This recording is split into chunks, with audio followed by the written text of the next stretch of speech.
요즘을 가리켜 사색은 없고 검색만 있는 시대라고 하죠. 주변의 기획자들을 둘러보세요.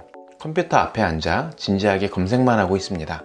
검색된 정보는 정해진 프로세스에 정확하게 대입됩니다. 생각할 틈도 생각할 필요도 없습니다.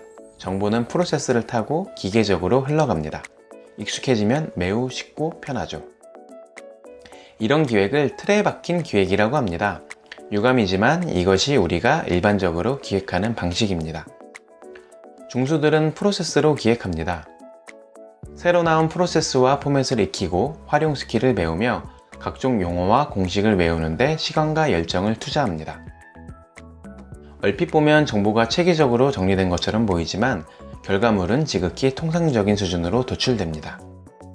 정보의 통찰보다는 정보 자체에 더 관심이 많기 때문에 중수의 기획은 복잡할 수밖에 없습니다. 각종 이론의 범주에서 벗어나지 못하고 데이터와 숫자에 집착하는 경향을 보입니다. 문제는 도구가 목적이 되고 목적이 도구가 되어버립니다. 생각대로 프로세스를 만들어야 하는데 프로세스대로 생각을 하게 됩니다. 기획자가 정보를 지배해야 하는데 정보가 기획자를 지배합니다. 그렇게 하면 결국 중수입니다. 기획 고수는 통찰력으로 정보를 다룹니다. 그래서 고수의 기획은 심플합니다. 지금 이야기한 내용은 2014년에 출간된 기획은 이 형식이다라는 책에 정리된 내용입니다. 이 책에서는 표지에 보이는 안경 모양의 도형으로 문제점을 발견하고 해결점을 제시하는 심플한 방법으로 기획 고수가 되는 법을 소개하고 있습니다. 기획을 업으로 하는 분들은 이 책을 곁에 두고 보시기를 추천드립니다. 자, 그럼 본론으로 들어가겠습니다. 진짜 문제를 찾아라. 프로젝트가 시작되는 첫 회의 자리에서 기획 고수는 이렇게 이야기합니다. 자, 이번 프로젝트의 핵심 문제가 뭘까? 문제부터 논합니다. 기획에서 문제 규정이 그토록 중요한 이유가 뭘까요? 모든 해결책의 실마리는 이미 문제 안에 존재하기 때문입니다. 예시를 하나 들어보겠습니다. 오래된 아파트의 오래된 엘리베이터 이야기입니다. 낡아서 속도가 너무 느린 엘리베이터에 대해서 아파트 주민들의 불만이 많았습니다. 그래서 반상회를 열어서 문제를 찾기 시작을 했죠. 문제는 엘리베이터의 느린 속도다. 그래서 엘리베이터를 교체하는 쪽으로 이야기가 모아졌다고 합니다. 그런데 어떤 기획자가 다른 질문을 했습니다.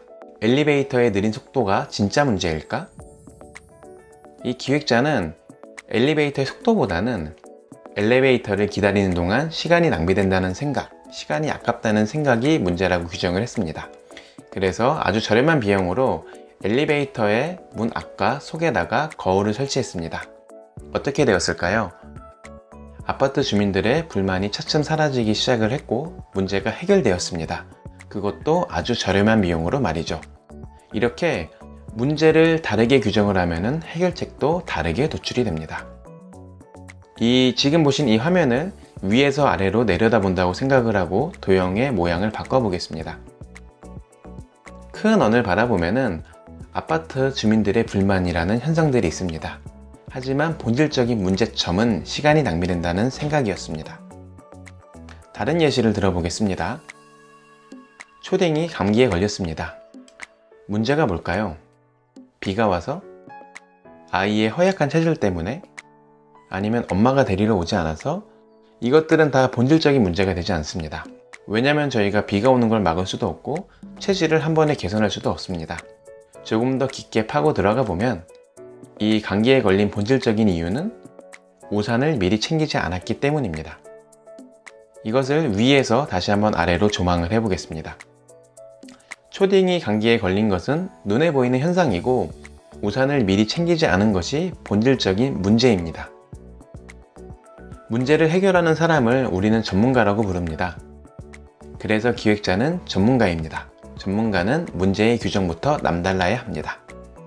네, 다음으로 문제점을 프로젝트로 변이하라. 기획자에게 문제는 곧 해결해야 할 과제입니다. 그리고 문제 속에는 이미 해결책의 씨앗을 품고 있습니다.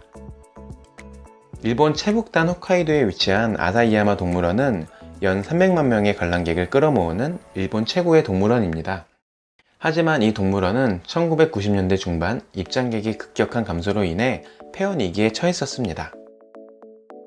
아사히야마 동물원의 문제를 살펴보겠습니다. 관람객이 계속 감소하고 있습니다. 이것은 현상이죠. 문제가 뭘까요? 산악지대에 위치했고 열악한 기후 때문에, 아니면 주변에 테마파크가 등장했기 때문에, 아니면 희귀동물이 없기 때문에. 물론 이런 것들도 문제가 될 수는 있지만 이 동물원의 원장인 고스키 원장의 생각은 달랐습니다. 동물원의 본질은 동물이다. 그리고 우리 동물원의 문제는 동물을 무기력하게 만드는 단순한 관람 시스템에 있다라고 문제를 규정을 했습니다. 위에서 한번 내려다 볼까요? 관람객 감소는 눈에 보이는 현상이고 동물을 무기력하게 만드는 단순한 관람 시스템을 문제로 규정을 했습니다. 문제가 명확히 규정이 되면은 해결점은 쉽게 찾을 수가 있습니다. 문제점에 해결점이 포함되어 있기 때문입니다. 이 동물원은 동물을 야생 상태로 체험할 수 있는 체험형 프로젝트를 기획을 하게 되었고, 결과적으로는 일본 최고의 인기 동물원으로 변화하게 되었습니다. 자, 문제점을 제대로 찾았다면 해결책은 쉽다. 문제점을 규정하는 것이 현상의 근본 원인을 밝히는 탑다운 사고방식이라고 한다면, 해결책 만들기는 문제점에서 파생된 해결점을 딛고 오르는 버텀업 사고방식입니다. 중요한 건 해결점이 탄탄하려면 역으로 문제점이 탄탄해야 한다는 점입니다. 결국은 문제 규정입니다. 그만큼 기획에서 문제 규정이 본질적이라는 이야기입니다. 나는 가수다의 사례를 보겠습니다. 한국 대중음악계가 편향이 되어 있었습니다. 그리고 문제의 본질을 진짜 가수들의 무대 감상 기회가 부재하다고 규정을 했고요. 이를 진짜 가수들의 무대 만들기 프로젝트로 변이를 시켰습니다. 그리고 거항들의 서바이벌 오디션이라는 해결책이 도출되었죠. 이거를 위에서 아래로 조망을 해볼까요? 한국 대중음악계의 편향 현상은 거항들의 서바이벌 오디션으로 기획되었고요. 진짜 가수들의 무대 감상 기회 부재가 진짜 가수들의 무대 만들기 프로젝트로 변이되었습니다. 이 책에서 소개하는 이 동그란 안경을 정리해 보겠습니다. 옆에서 보면 문제의 현상을 깊게 파고 들어가서 문제점을 발견을 하고 프로젝트로 변이를 시킵니다. 그 다음에 해결책을 도출합니다.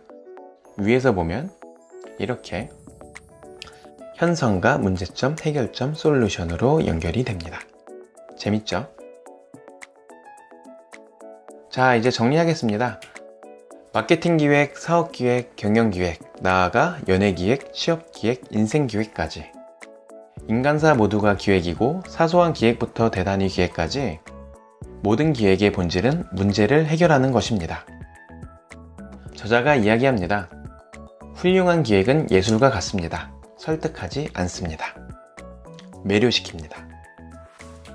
남충식님의 기획은 이 형식이다 도서 리뷰였습니다. 감사합니다.